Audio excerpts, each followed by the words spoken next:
Joining us live now, and Congressman, you've made your position clear about the president's health care plan, that you do not want to fund Obamacare. 41 times House Republicans have voted to defund Obamacare. Has not happened yet. What's going to be different this time? Well, what's different this time is this is on a continuing resolution. That has never happened before.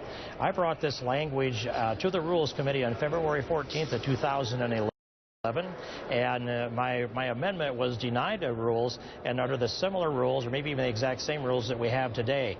If we had done that then, we'd be in a better position today. But this is the first time that we have put this shut-off of Obamacare funding into a continuing resolution, into an appropriations bill, a must-pass piece of legislation.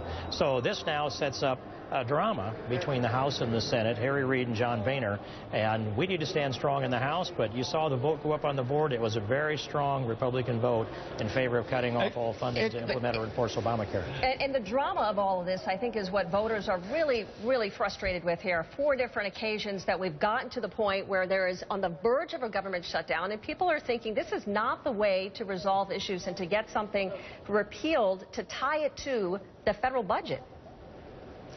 You know, if you just simply say, I'm going to give in, then never is when you get the job done. But the American people have gone to the polls in 2010 and 2012. They've sent a resounding message, and they reject Obamacare in every polling that I know as well. So this is in response to the American people. And I think that the Republican conference is, and I know that they had said last week, we want to do this, we insist that we do this, and now the House has spoken. That's what we're directed to do constitutionally. But you know the Senate's going to throw it back. So, you know, really, what's the point? It's a frustration for most Americans that their government is essentially, and their economy is being held to ransom over this. I wouldn't say essentially the economy. We said this: we will provide all of the funds necessary to fund our government at sequestration levels. That's been very clear. John Boehner's been very clear about that ever since he was, I'll say, Speaker-elect.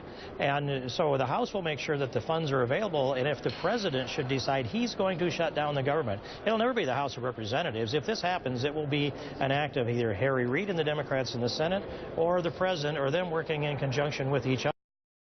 We'll put the resources out there to run the government. If the President decides to shut the government down, it'll be the equivalent of a political tantrum saying, I will have my piece of signature legislation, even if the American people reject it, and I'll punish you by shutting the government down if I don't get my way. I think that's the argument, and we need to make that to the American people. They will decide in the end.